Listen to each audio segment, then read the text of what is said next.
আলোচনাগুলিকে আপনি কবুল করে নিন। রব্বুল আলামিন, তার সাথে সাথে রব্বুল আলামিন আমাদের জীবনের সকল গুনাহগুলিকে আপনি মাফ করে দিন।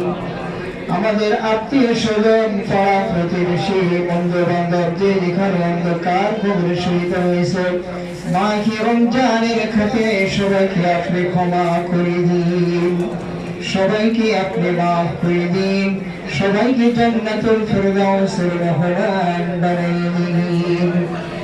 বৈষম্য ছাত্র আন্দোলনে যারা শাহাদাত বরণ করেছে, সবাইকে শাহাদাতের মর্যাদা দিয়ে আপনি সবাইকে জান্নাতুল ফেরদাউসের মেহমান বানিয়ে দিন।